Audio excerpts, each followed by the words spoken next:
learned my lesson yesterday. It was hot. I think we need to build a track that's like where there's shade. You know what's funny is to Ferry, I was teammates with Timmy, and I obviously spent a lot of time with Timmy in Florida. God, he hated the sun and like being out, like it was like the shade, and I'm kind of starting to understand the shade part. It's hot, but he lived his whole life in Florida, so I'm questioning his life decisions to live in Florida. This year's way harder than normal, I feel like, here. Or more humid, not hotter, but humid. Yeah. It's not even rained either. It hasn't even rained either. Yeah, it hasn't rained, but it's been, I feel like it's rained more here than I've witnessed in the last 3 summers. I'm going through the very exciting transition of retired dad, bus driver, mechanic, to back being an athlete, and it's quite a steep learning experience. I'm like trying to think of the positives, and it's actually going to be fun when I get over the hump. The counting the calories is probably my least favorite. Going back on a diet, training, and then you add in the riding, and I feel pretty toast today, so anyway. I like complaining because it just feels like you just complain and you get it through, but I'm okay doing the work. If I don't do the work, then we got a problem, but I like complaining until I have to work, and then I do the work, and then I'll complain about the work. It had me at my max was like 185, which is really high for me on Supercross, especially that particular Supercross. So either 2 years off and I'm really rested, and that's probably why, and a little bit to do with the heat, because that's, yeah, I'm questioning. So we're rechecking. I brought a different watch today, so we'll see what the heart rate is today.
Yeah, I saw What'd you do? It tasted like I don't know. twice. She came around laughing, and I just hit it as hard. You didn't hit it as hard. I was gonna. Oh, you like framed it? It's not good because you're kind of at an angle too, Yeah. so it's like you could like it when it's like swing you off. And the landing's like this. Yeah, the face needs like packing a little bit or something. Yeah, because every time we hit it, it goes straight to rock. Yeah, I feel like you lean so much, like on the face, you lean so much into it that it gets like a pocket. Yeah, it's kind of weird. Yeah, it's hard because I have a stock shot and outdoor fork, so it's kind of like you start asking a little more and it gets a little sketchy, but so you got to kind of like, you're limited on how fast you can ride, but kind of getting an understanding of the bike a little bit. Like I said, I mean, I've only been on this bike 2 weeks, 3 weeks. Maybe rode it. I've raced it once and rode it one other time. So riding it stock, kind of you get a real true understanding of like where its base is. So then when I go to California next week, we throw some suspension on it. You kind of get an understanding, like if it feels one way or another, you can at least go, okay, well, it's obviously suspension related or Supercross stuff, so we can kind of learn the plan of attack from there. So my hamstrings and my butt. I would love to know the science. Maybe somebody has it and you can chime in. Doubt it. But like taking G-force when you're on a turn or coming off of a turn and then having to pop up, and then because when you're going, it's easy. It's the G-force. And first day, you're like, oh yeah, you feel it. But second day, woo, yeah, I feel it.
struggle's real.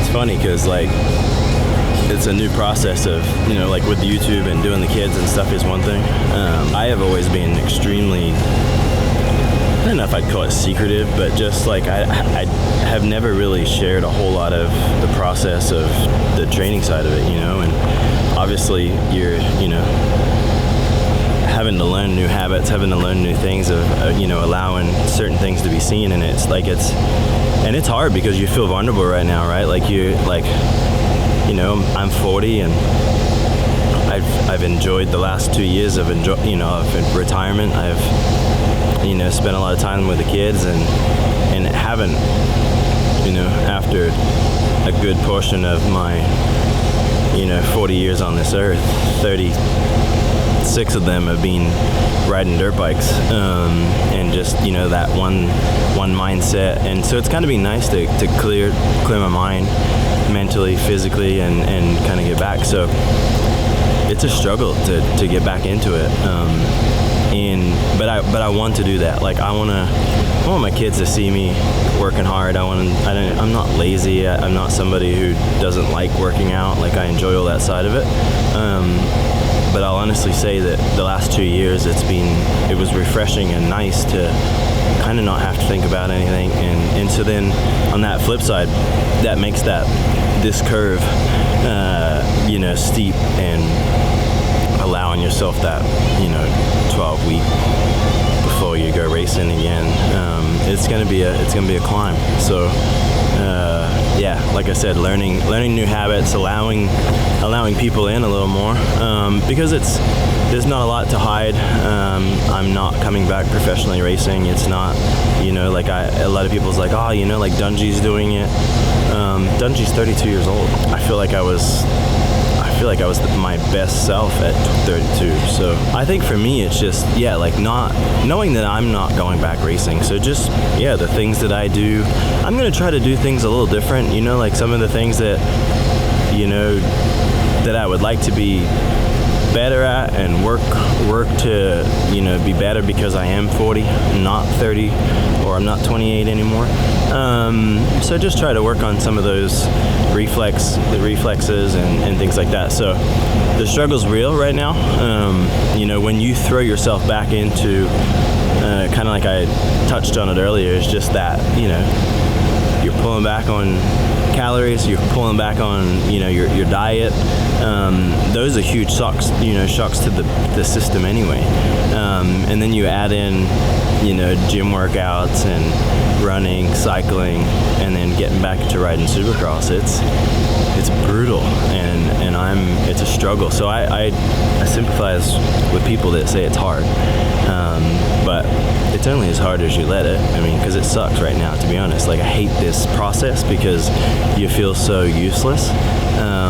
But at some point you just got to embrace it and get past it, get up over the bump, so over the hill. So anyway, welcome. Come on this ride. I'll share and learn to share more along the way. Again, not because it's a secret, just because it's just a part of, I don't know, just never had shared it, never wanted to share it. So yeah, I gotta learn to share. He can relax, he can